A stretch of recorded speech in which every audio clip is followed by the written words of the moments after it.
नमस्कार मित्रांनो.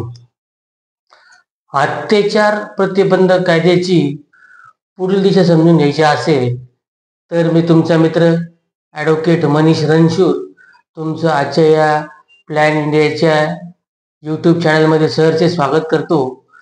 मित्रांनो, आता आपण ह्या सिरीजच्या अगदी शेवटापर्यंत पोहोचलेलो आहोत आणि आता आपल्याला अत्याचार प्रतिबंध कायद्याची पुढील दिशा समजून घेणं गरजेचं आहे. मित्रांनो, अत्याचार प्रतिबंध कायदा हा आपल्याला माहिती आहे की याचे जे अत्याचारग्रस्त अनुसूचित जाती आणि जमातीचे लोक त्यांच्या हक्कांचं संरक्षण करतो आणि त्यांना न्याय मिळवून देण्यासाठी हा कायदा काम करतो. याची मित्रांनो, आता याचं अत्याचार प्रतिबंध कायद्याचं पुढील दिशा आहे ते कायद्याचं सशक्तीकरण होणं गरजेचं आहे. मित्रांनो, याला स्ट्रेंथन करणं, याला स्ट्रॉंग करण्याची गरज आहे मित्रांनो या कायद्याला. आणि ह्याच्यासाठी काही महत्वाच्या गोष्टी आहेत त्या आपण आजच्या या व्हिडिओमध्ये बघणार आहोत. मित्रांनो, याच्यामध्ये काय आहे की सगळ्यात महत्वाचं काय आहे की कायदेशीर संरचनाची पुनर्रचना करणं गरजेचे आहे. म्हणजे हे याचे जे लिगल फ्रेमवर्क आहे याला रिकन्स्ट्रक्ट करण्याची गरज आहे. आणि याच्यासाठी काय मित्रांनो महत्वाचं की हे जे रिकन्स्ट्रक्शन करत असताना, त्याची पुनर्रचना करत असताना, याची रिफ्रेम करत असताना आपल्याला जे विशेष न्यायालय आहे त्यांची संख्या वाढवणं गरजेचं आहे मित्रांनो. आणि विशेष न्यायालयांची संख्या त्वरित वाढवून आणि याच्यामध्ये जे अत्याचारग्रस्त आहे त्यांना न्याय मिळवून देण्याचं काम या माध्यमातून करतील मित्रांनो. दुसरा जो मुद्दा आहे मित्रांनो, याच्यामध्ये प्रशिक्षण आणि जागरूकता. याच्यामध्ये जे पोलीस विभाग आहे, पोलिसांचं प्रशिक्षण होणं गरजेचं आहे. त्याचप्रमाणे न्यायाधीशांचं प्रशिक्षण देखील होणं गरजेचं आहे, ज्याच्यामुळे जे पीडित लोक आहेत त्यांना त्वरित न्याय याच्या माध्यमातून मिळू शकतो. हे सगळं आपण समजून घेणं गरजेचं आहे. ठीक आहे. तिसरा जो मुद्दा याच्यामधला तो आहे सामुदायिक एकता. आपला कालचा एक व्हिडिओ होता सामुदायिक एकतावर की संघटित होणं आपल्याला गरजेचं आहे.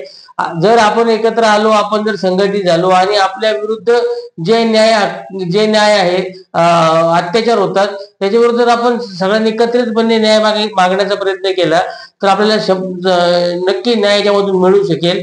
त्याच्यामुळे आपण एकत्रित संघटित होऊन आणि नंतर ह्या सगळ्या कायद्याचं सशक्तीकरण करणं गरजेचं आहे की जेणेकरून आपल्याला हा कायदा टिकून ठेवता येईल आणि याच्यामधून आपले जे काही न्याय हक्क आहे त्याचं संरक्षण आपल्याला करता येईल. आणि पुढचा जो मुद्दा आहे मित्रांनो याच्यामध्ये तक्रारींचा फॉलोअप. तर चौथ्या मुद्द्यामध्ये आपण याच्यामध्ये चर्चा करणार आहोत की जे तक्रारी आहेत यांचा देखील सतत पाठपुरावा करणं गरजेचं आहे, फॉलोअप करणं गरजेचं आहे. आणि याच्यामध्ये ह्या तक्रारींच्यावर काय सुरू आहे याची पाहणी सातत्याने करणं गरजेचं आहे मित्रांनो. तेव्हाच आपल्याला याच्यामध्ये न्याय मिळू शकेल. कारण आपण बघितलं, जेव्हा आपण याची आकडेवारी बघितली की कुठल्या राज्यात किती गुन्हे झाले, याच्यामध्ये महाराष्ट्राचा नंबर हा जो कन्व्हिक्शन रेट मध्ये 5.2% होता.